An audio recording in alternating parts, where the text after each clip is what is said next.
They always said the tracks weren't abandoned, just forgotten.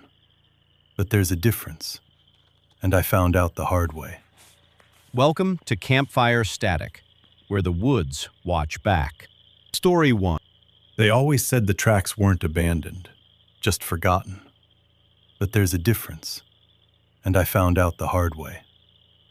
It started the night I heard the whistle. Not the kind you imagine, no distant locomotive, no warning echo through the hills. This was sharp, close, wrong, like it was blowing directly behind my house. I remember sitting up in bed and thinking, that line hasn't been active in decades. But the whistle came again, and this time, it wasn't alone. There were footsteps outside, slow, measured, moving parallel to the old rail line that cut through the woods behind my property. I don't know why I went out there. I should have stayed inside, but curiosity has a way of sounding a lot like your own thoughts when you're half awake. The tracks were only a 10-minute walk. Overgrown ties, rusted rails swallowed by weeds and moss. Locals called it the dead line. Said trains stopped running after the incident, though nobody ever explained what that meant. Most people just learned one rule growing up: don't follow the tracks at night, especially not past mile marker 9. That's where the woods get too quiet, where even crickets stop talking. I made it to mile 7 before I saw the first thing that didn't make sense. A lantern, hanging from a post that hadn't existed the day before. Lit, flickering, swaying without wind. And beneath it, footprints. Barefoot, but deep, like something heavy had been walking there for a long time, walking back and forth along the rails, waiting. That's when I heard the whistle again. Except now it wasn't distant. It was right behind me. I turned. Nothing. Just darkness between the trees. But the air had changed. Thicker. Warmer. Like the night itself was breathing too close to my face. And then, the sound of metal on metal. Slow. Grinding. Like something enormous was moving just beyond the bend in the tracks. I told myself it was impossible. There hadn't been a train on this line in my lifetime. And yet, the rails were singing. I started walking back, fast at first, then faster. But the tracks, they didn't look the same going in reverse. The woods felt tighter, closer, like the trees were leaning in to watch me. And every time I looked away and back again, I swear I was further down the line than before. Past mile 7, past mile 8, toward mile 9. The place everyone warned about. That's when I saw it. The shadow. Standing at the edge of the tracks. Perfectly still. Too tall to be a man, too thin to be anything else. It didn't move when I stopped. It didn't react when I spoke. But when the whistle blew again, it tilted its head toward me, like it recognized me, like it had been expecting me specifically. Then the ground shook, not like an earthquake, like something massive had just decided to arrive. The trees bent outward. The rails began to glow faintly, red, then white hot. And from the dark bend in the tracks, a train emerged. But it wasn't a train. Not really. It didn't have windows or doors. Just endless rusted cars stitched together like something assembled from memory rather than metal. And every car that passed had names carved into the sides. Names I recognized. From town. From school. From missing persons reports no one talked about anymore. The shadow beside the tracks raised an arm, and the train slowed. Just enough for me to see inside one of the open gaps between cars. There were people in there, standing, facing outward, not moving, not blinking. And one of them was me. Or something that looked like me. Older, empty-eyed, mouth moving silently like it was trying to remember how to speak. I ran. I don't know how long. I don't know if I ever left the tracks or if they just stopped being real behind me. But eventually, the whistle faded. The forest opened up, and I was back on the edge of my property. Mud on my shoes, blood on my hands from where I'd fallen. But the strangest part? My phone had a new recording. I didn't open it until later. It was audio. Just the whistle at first. Then my own voice, whispering, "Don't stay off the tracks." A pause. Then another voice underneath mine. One I didn't recognize. Calm. Close. Almost amused, saying, "He never did." I went back the next morning. The tracks were gone. Just trees now. Like they were never there at all. Except for one thing. A single lantern. Still hanging. Still lit. Swaying without wind. And beneath it, fresh footprints. Walking away from my house. Ever had something disturbing happen to you alone in the woods? Drop it in the comments. Now on to the next story. Story 2. I wasn't supposed to follow them. That was the warning. Not, "Don't walk near the tracks." Not, "Be careful at night."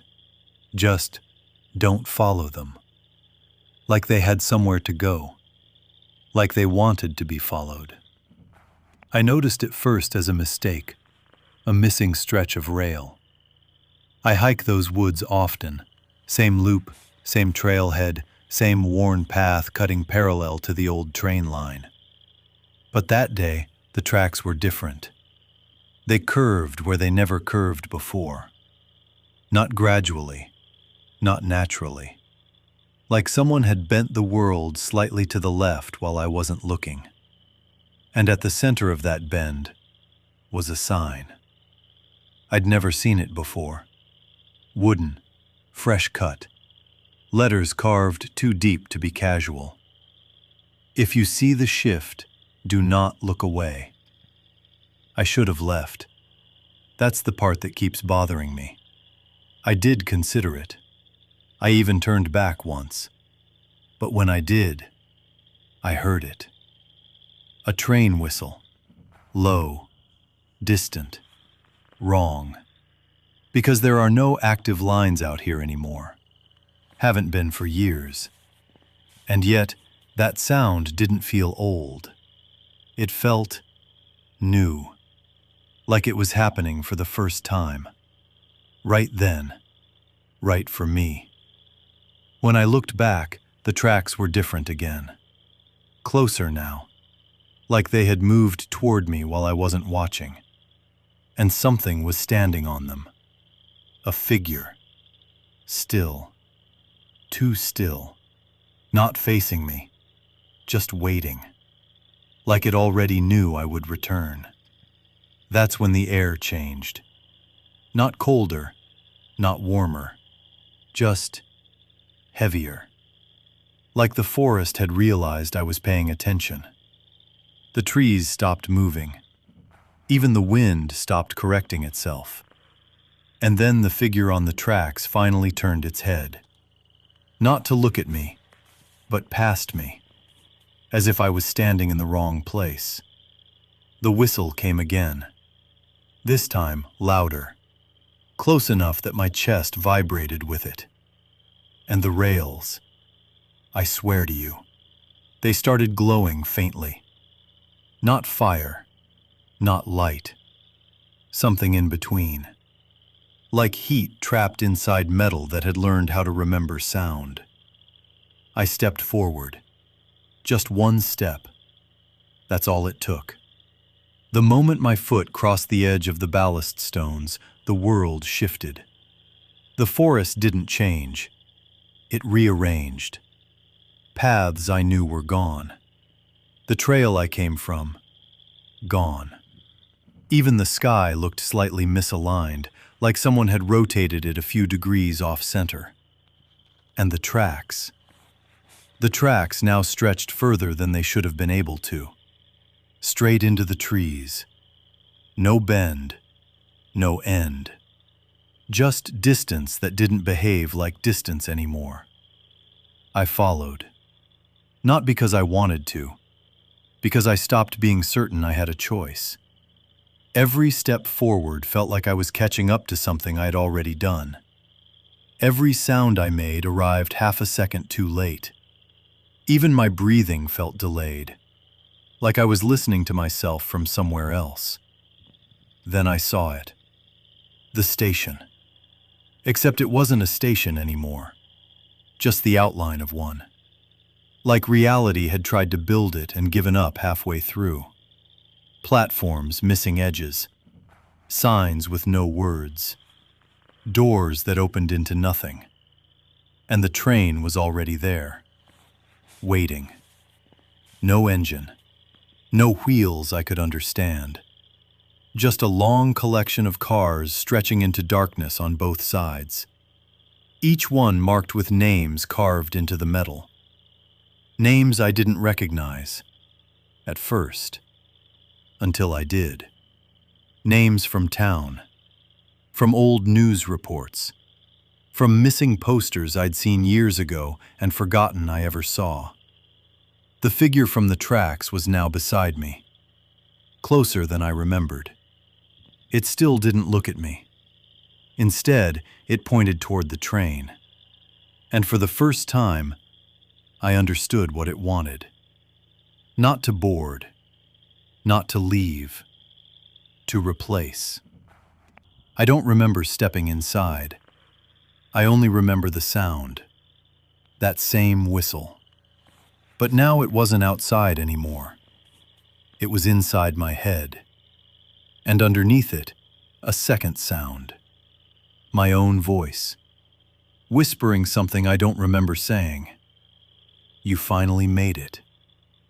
I woke up back on the trail. No tracks, no station, no sign. Just forest. Still, quiet, normal. Except for one thing. My footprints were already there, walking away from me, back toward the trees, back toward the tracks that didn't exist anymore.